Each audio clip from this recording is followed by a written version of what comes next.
There we go. Let's go to preview.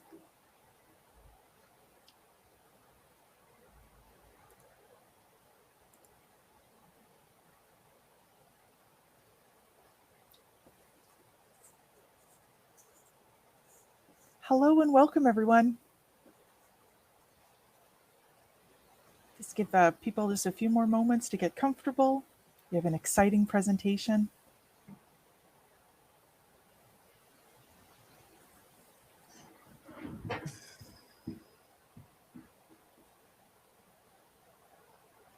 All right, we're going to get started. Welcome again, everyone.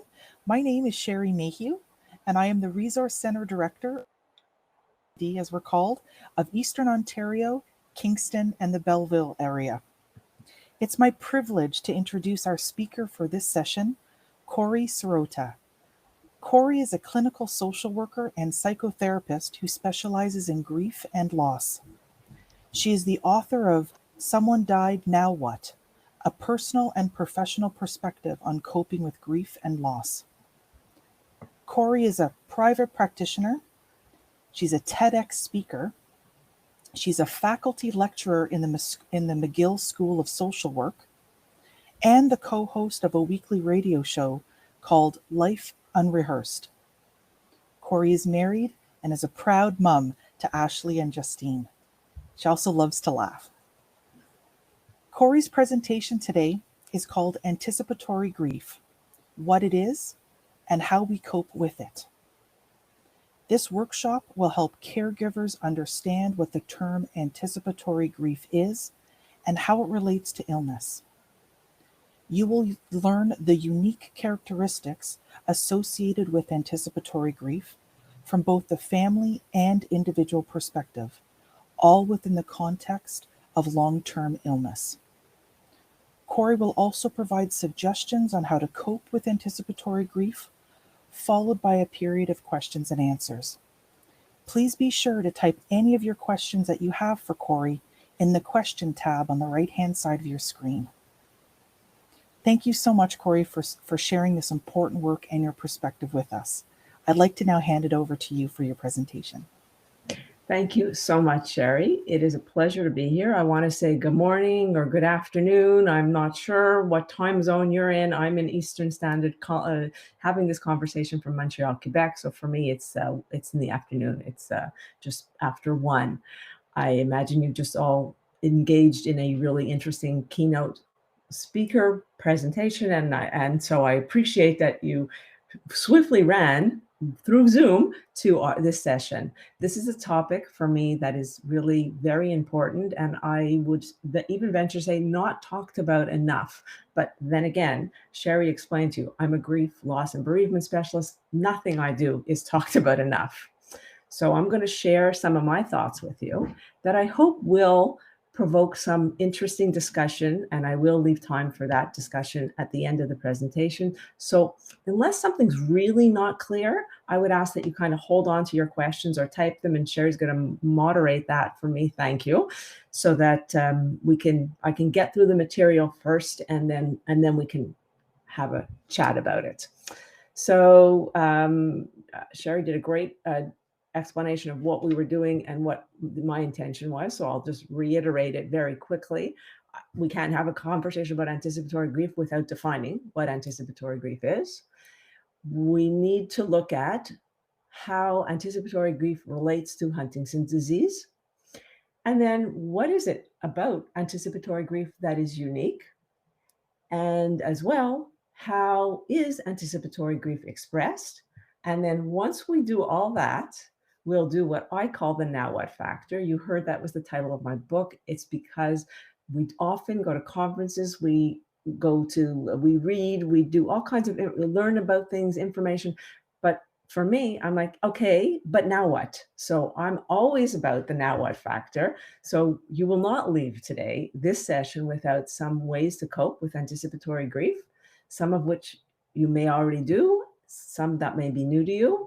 If it's not new, hopefully it'll serve as a reinforcement. And I also feel very compelled to talk about the forgotten grievers, how do we help some children cope with this experience as well. So here we go, without further ado. Okay, so what is anticipatory grief? Well, for the most part, anticipatory grief is a process that is typically associated with grieving the loss of somebody, everything that happens before the person dies, hence the word anticipatory. And there's other synonyms that are thrown around.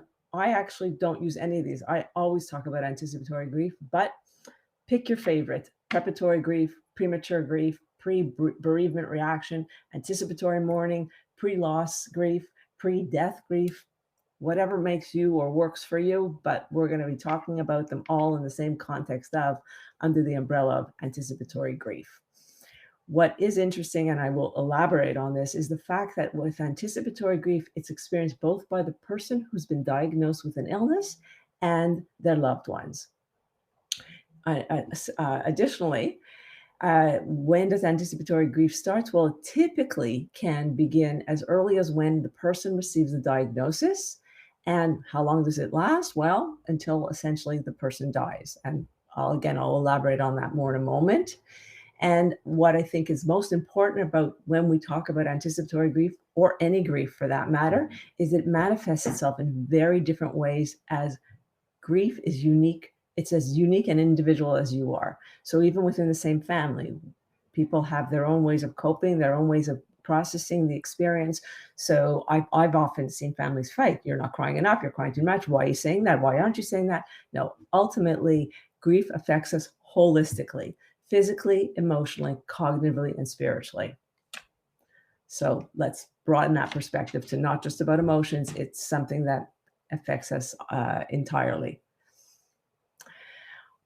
I did not make up the definition. I went onto the Huntington Society's website and I took the most basic 2-line definition, because I wanted to put this whole term of anticipatory grief into a context of, for the people on this call, my understanding is primarily it may be someone who is living with Huntington's disease, or someone who's living with someone who has Huntington's disease or knows someone.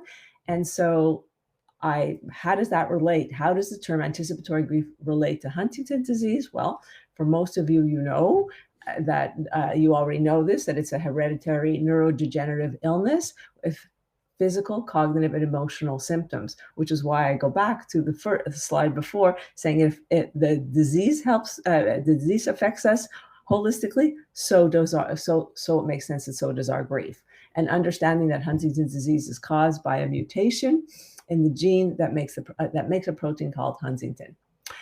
So, I might be a typo there, sorry. So, Huntington's disease, because it can pose a threat to the stability of one's life or those around the person who has been diagnosed, it would make sense that anticipatory grief can be experienced from the diagnosis to the progression of the illness to the end, essentially, is when someone dies. And that can be, as you know much more than I do, that this can be a very long process. So this is why I say it's so important that we put out this term and we talk about what that looks like and how do we manage it, because you cannot experience any type of what I call unwelcome change or transition and not have a reaction to it. So let's talk about that reaction. So that's why it fits well with this discussion and this conference. So what makes anticipatory grief unique? There's many, many kinds of grief. What about anticipatory grief? Well, the fact is that on the one hand, anticipatory grief doesn't only affect the loved ones, and I use family in quotations because I exchange loved ones and family. You define who family is. I realized a long time ago doing this work that families can be your immediate family, or it can be the people that you designate and feel connected to. So family in quotations is however you define it. When it comes to anticipatory grief, somebody who actually has the illness, has been diagnosed, can experience grief. Whereas post-grief, clearly, once the person has died, only the family members experience it. So that makes it unique. Also, the duration of anticipatory grief is limited to the time of death. before death, because after someone dies, well, they're no longer going, the person themselves who with the illness isn't going to feel it, but they are going to experience it. And anyone who's experienced anticipatory grief, once someone dies, they're going to have many different kinds of grief, but they won't have anticipatory grief. I would say, and I'm very careful with my words, which is why I rewrote this several times, whereas where the anticipatory grief ends when someone dies, the post-grief bereavement can last indefinitely, and that will look different for everybody. So mentioning again that with anticipatory grief, it begins at the diagnosis and it ends at the time of death, whereas post-bereavement grief begins after death. And then lastly, and we might not see eye to eye on this, but I'll explain why I say this, the emotional intensity when somebody is experiencing anticipatory grief is initially you get a diagnosis and maybe you don't go immediately into grief mode or anticipatory grief mode, but as the illness progresses, one might feel and experience a more intense type of grief. So therefore, it's going to increase anticipatory grief as someone gets sicker and the illness progresses, versus, and this is where it gets a little sticky, the emotional intensity, I'm going to say, I probably should have put it in caps, may diminish over time. I don't want to tell anybody how they do their grief or what normal. I said normal grief reactions are many different ways, many different feelings. So I will say that it can. I typically say that it's more like a roller coaster. After someone dies, you don't get over it, you learn to live with it. And so I would say the emotional intensity, I hope, will diminish over time, but I wouldn't feel comfortable saying it will. I hope it does for people, but everyone has their own journey. So what else makes anticipatory grief unique? Well, the fact is that it is a period of time for the person with the disease as well as their loved ones to prepare for the deterioration at subsequent death and make any of the necessary arrangements or adjustments that might or will happen at some point in time. I'm often asked as a grief counselor, what's worse, a long-term illness or a sudden death? And I'm like, neither. It's not a competition. Each type of loss has its own unique characteristics and ways in which people react. So when it comes to anticipatory grief, here, because someone it can be a slow degenerative process, you do have the time, should you choose to exercise it, to do and put things into place. I know, easier said than done, but know that whereas with a sudden death, you wouldn't have this time to make the necessary adjustments, arrangements, or even have the discussions that might need to happen. So that's what makes it unique. It also gives the loved ones, family members, the opportunity to develop some coping skills around what life changes will happen and what will take place after the death. One of my clients, because Valentine's Day just passed, I was talking with them about, it was a group I was doing actually, and I asked them how Valentine's Day was, and everyone in the happened to be a young widows group. And one of the women said, well, it was unique for me because last year at this time was the day that I told my husband he was going to die. And so it was heavy. She wrote a beautiful, beautiful blog about it. And she talked about how, because no one else was talking about it, and her husband seemed to be kind of in a bit of a denial, which is perfectly normal. But she was feeling this opportunity to, let's put it out there. Let's not make it the elephant in the room. And that way we can prepare and have important discussions that we might not have previously dealt with because we were not comfortable having those conversations. I know they're not easy to have, but as we talk about coping mechanisms and what you can do, it's going to come up again. I'll tell you that. And ideally, when you know that you've had this diagnosis, that you're living with a family member with this illness, you have the opportunity to make the most of the time together. Now, I'll often say to clients, what would you do or how would you change your behavior if you knew someone was dying tomorrow, or even if you knew you were dying tomorrow, and like, what would you do differently? How would you conduct your life? What changes would you make? Well, the fact is, we are all dying at some point. We just don't act as if we are. Am I suggesting you do so? No, no, no. What I'm saying is, knowing that these changes are coming, here is an amazing opportunity to make the most of the time you have together. So let's look at like I said, I know there's a variety of different people on this call. So on the one hand, I want to look at the people who are living with Huntington's disease, and then we'll go to a slide which looks almost similar, but not exactly, to the people who are supporting someone who's living with Huntington's disease. So for those who are on this call and are thinking about what does this mean for me and anticipatory grief, how does this relate to me? Well, I think it's important that we highlight that there's a multitude of losses that one experiences when they get a diagnosis. I call this secondary losses. And a lot of people don't necessarily talk about it, but as you know, I'm not telling you something you're not experiencing right now. There's the physical losses, the cognitive losses. There may be loss of meaningful aspects of life, loss of your hopes and dreams, loss of a future with your loved ones. So that's maybe something that you are feeling and seeing, and let's recognize it and acknowledge it. There's also a lot of feelings that people will go through. And I did quote Elizabeth Kubler-Ross here, but I'm going to put a big red flag here. I am not a huge fan of grief theories. I think they're important, and they actually really helped us understand that this is not just something that happens and then is done. So the fact that it's a process, not just an event, very important. Elizabeth Kubler-Ross was a pioneer in the field. She created a model of phases of grief for those who are dying. In that context, some of you may have already experienced some of this. She talked about denial, anger, depression, bargaining, acceptance.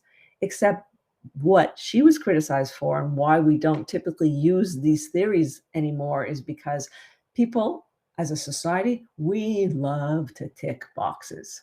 So I want to look at my list, and if you're looking at them saying, well, yeah, denial, that was it. Yeah, I was shocked. Denial, disbelief. Okay. I was never angry though. Am I doing my grief wrong because I was never angry? If you're not an angry person, it's not your temperament, you're not going to be angry. So it's just a sample of what could happen.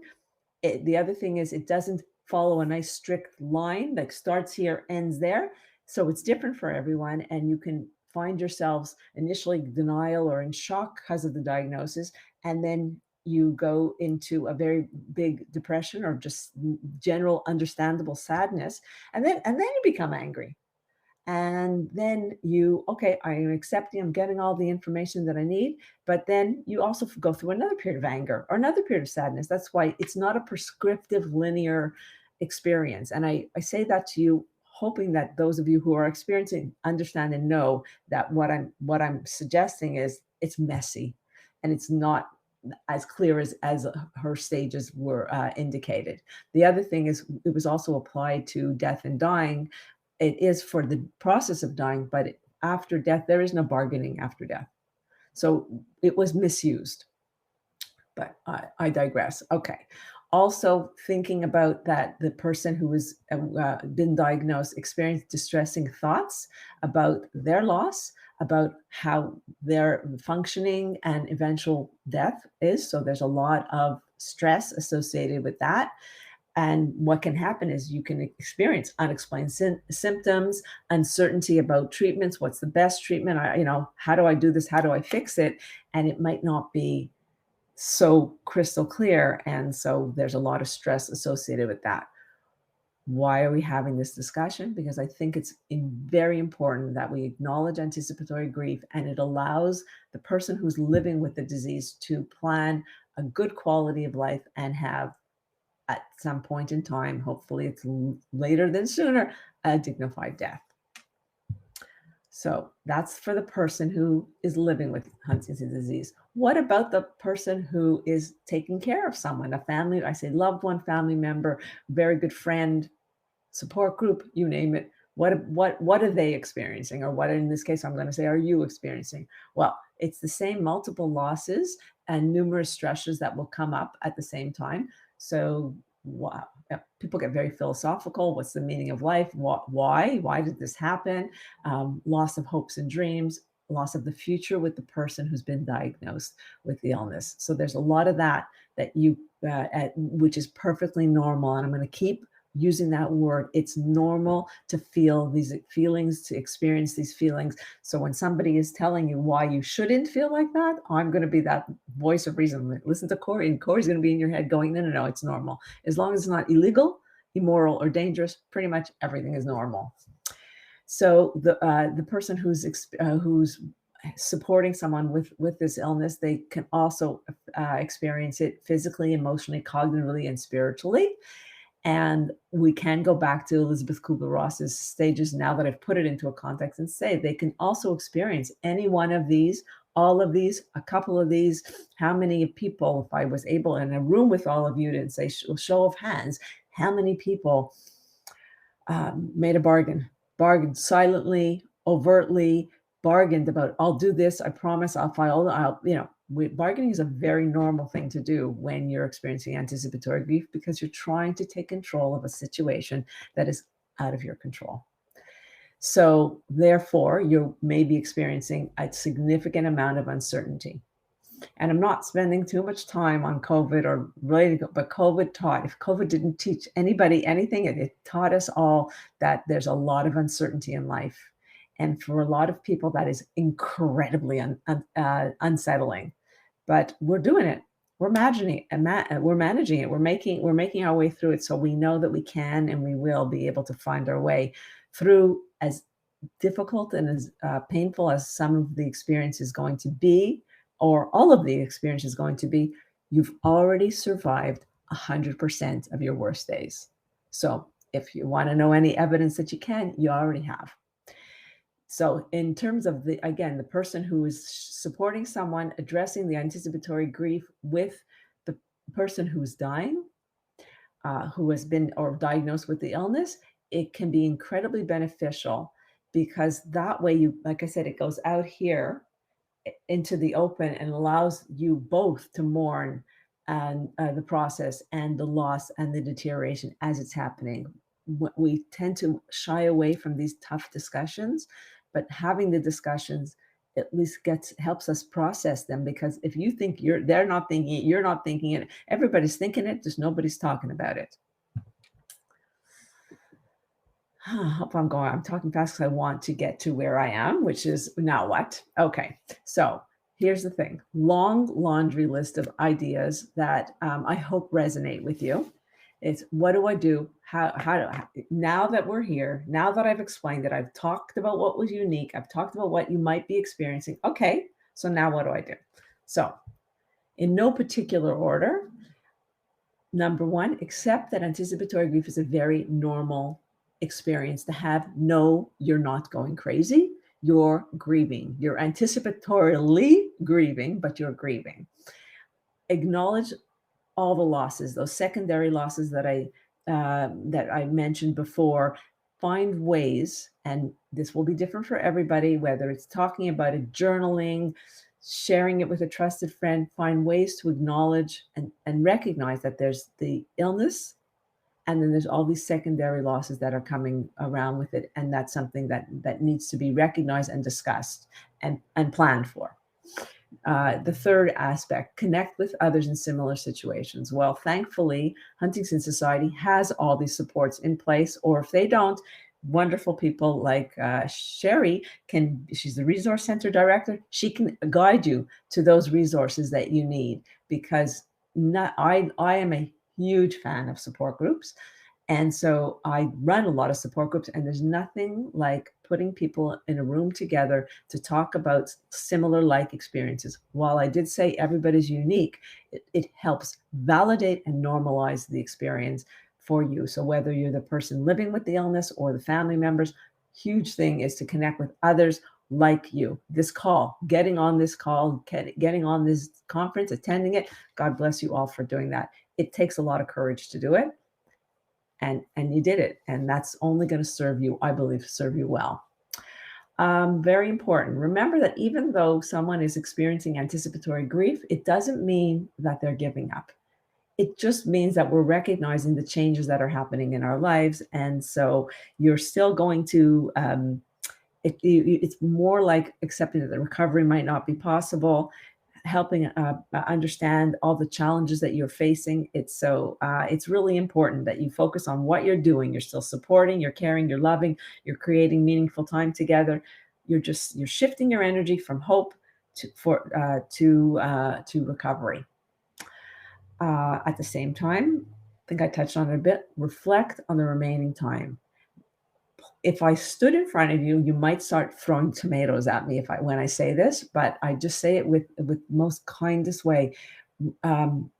This is a gift that you have, not the disease, but the knowing that there's going to be changes. Because like I said, I just spoke to someone yesterday that said to me, I didn't have a minute. I didn't have a time to say goodbye. When a sudden death happens, there is all of this shock and disbelief because they did not have the wherewithal because of circumstances to reflect on that remaining time, to do how many things they would have done differently. You know this now, and that's why, again, I'll go back to remember, if we all acted as if we weren't going to see someone tomorrow, perhaps we'd all behave a little bit differently. So reflect on that time. Use it to your advantage because you know it. You have that information.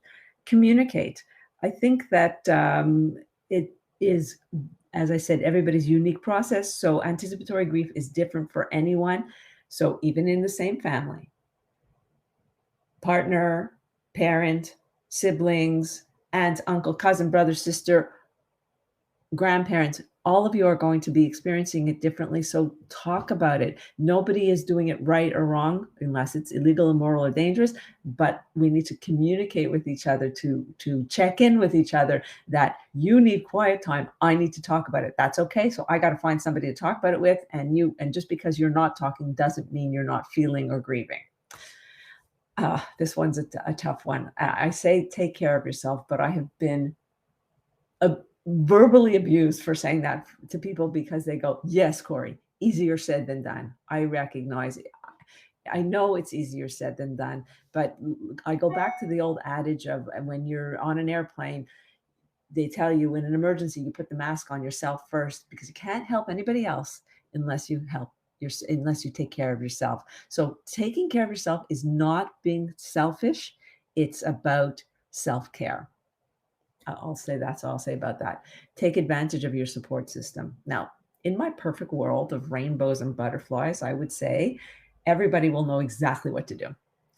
Most people, in my experience, don't. There are some superstars that know exactly, but most people don't. And I believe that a lot of people do want to help. They just don't know how to help. So that looks like call me if you need anything. And then, of course, you don't want to call. You don't want to bother anyone. They do want to help, but they need to know exactly what help they need. You would need. So it may be uncomfortable, but I tell people, get comfortable with the discomfort. You need to be direct about the things that you need: carpools, groceries, someone at home where to help with caregiving, etc. You're going to have to ask. And if you're someone supporting, please be specific in how you can help. Can I pick up some stuff? Can I do a carpool for you, etc.? Say yes to counseling. Well, I'm a clinical social worker and psychotherapist, so I fully believe in the counseling process. I know it's not for everybody, just like groups aren't for everybody, but this is not an easy journey for you. So if there's a way or someone that can help you, please do consider reaching out. Again, I'm going to reiterate, Sherry and probably many others are the Resource Center at the Huntington Society can be a great help in facilitating that. I will mention that relief when somebody dies, one of the feelings amongst many of the feelings, I would be remiss if I didn't say this, is that I hear that someone can feel relief. And they tell me like this, I feel relief. They whisper it. And why do they whisper it? Because how dare you use that word when somebody you love dies? It's if you have been supporting, nursing, caretaking someone for a very, very long time, It's okay to feel relief. Doesn't mean you're not going to feel sad, but relief is a feeling that you might experience, and that I want to say it's normal. And then the last thing I'll say about this is that please don't assume that because you've done all this anticipatory grieving, that when somebody does die, that you're good to go. No. It means that you will re-experience it in a different way. It just won't be anticipatory grief anymore. Lastly, I will just touch on, oh, interesting. What happened here? Okay. Let me go back. Some questions to keep in mind. We're not answering them. Just note them, screenshot them any way you want. For children, what does the child understand about what's happening to their loved one and their family member and the whole family member? Just Mark Twain said, if we were supposed to talk more than listen, we'd have two mouths and one ear. Listen mostly. Ask a guided question and get their sense of what do they understand? What do they understand about the illness? What do they understand about death? These are real, because take their lead, but and ask the questions, because otherwise, if you're not talking to them, they're making up very elaborate, very creative, and very colorful stories about what's going on. So I'm a huge advocate of talking to children about difficult issues and assessing how do they feel, where are they at, do check-ins. The other suggestions I will make, and there's just a few, is that you always, when you're talking to children, consider the developmental level. Some will understand more than others. Try to rectify any misinformation that they will. That's why when you're asking, because you will be amazed at the stories they will tell you of what they think is going on versus what really is. Identify some support systems that can sustain the children. And again, I spoke with Sherry about whether the Huntington Society does work with children. So there is some youth leadership program, but I'm sure that they could steer you in the right direction for that. No different than what I said about that everybody in the family, why you need to communicate, because it's also recognize that everybody in the family has different dynamics, and crisis brings out the best and the worst. So you may see very, very different reactions from different age levels, different genders, different relationships with the person who's been diagnosed. So recognize that, and let's talk about it. Reach out also to family and friends for assistance with the kids if there's something that you do need. Although routines are incredibly important, give children a sense of safety and stability. So whatever routines you can maintain, when feasible, please do so. And I would just ask on a personal level, please don't shy away from conversations related to related after the death of their loved one, because this is the relationship. You're setting the tone now for moving forward and how things are going to look in your family. So starting with a solid communication base, and there are lots of resources and support available. I didn't mention, but I don't think it was mentioned in my bio, I'm a clinical director of Myra's Kids Foundation, a bereavement camp for kids. It's free. There's lots of services. I know that the Canadian Alliance for Grieving Children and Youth has a list on their website of all kinds of camps and programs that are available for children. So take advantage of them. They do exist. So putting it all together, because I'm talking real fast, anticipatory grief is a very real emotion when it comes to someone diagnosed with any disease or any illness, any what I call unwelcome change. And all the feelings that are associated with anticipatory grief, I often say it looks a lot like grief, except nobody's died. So anything from the denial, anger, depression are perfectly normal. Again, reiterate that you're not going crazy. While it is very painful to watch someone you love experience anticipatory grief, I will say, I hope you saw that there are some really, well, there's some, I won't say really, there's some positive aspects to knowing the information, because it enables you to take a little bit of control of a situation where you can't control necessarily the illness or what's happening. So you can control the things you do around it and how you react. So remember that, and that support is available. You do not have to experience this alone. I think that's it. That's what I wanted to say very quickly. That's me with my coordinates if there are anybody wants to reach out or wants additional information. But otherwise, I will now, I guess, Sherry, open it up to you for questions. Great. Thank you so much, Corrie, on behalf of all of us watching now and later for your presentation. You've given us permission and knowledge to talk about anticipatory grief. You've also highlighted for us the what now, and coping strategies and supports. Such a relevant topic of importance for our community. Thank you so much. As folks are processing all of the information that you shared with us over the last 40 minutes, we did have a question in our question tab that I wanted to address. And the question is from Katie H. And the question kind of summarized is, could anticipatory grief start prior to an official diagnosis of HD? Well, fair question. I think that it's very per individual, and it would start if the minute you start thinking about something, you see a change, and you start to grieve that change and worry about that change, you could be experiencing anticipatory grief. Very fair. I see on your PowerPoint presentation the book. Can you tell our viewers where we can purchase your book? Oh, sure. It's on Amazon.ca and Amazon.com. And I wanted to also mention, I usually don't, I always forget this. I also have this is a lost and found, it's a workbook for kids. We have a French and English one, if that's something as a way of starting conversations. Now, it's not particular to anticipatory grief, but it is available for, you literally go on Myra's Kids Foundation, and for a donation, it will be sent to you. If that's something you were looking for too, for the children. Oh, that's great. Thank you so much. I think we're just about out of time, but I may have one more question. And this one, I was just wondering, at the beginning of your presentation, you had made mention to practical arrangements that persons can engage in as they are, experiencing anticipatory grief. Do you have any examples of such activities, and maybe, what people can do? It's a great question.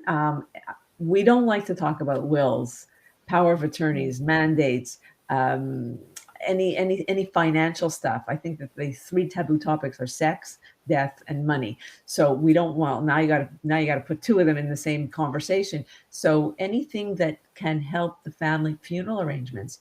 I work with a woman now.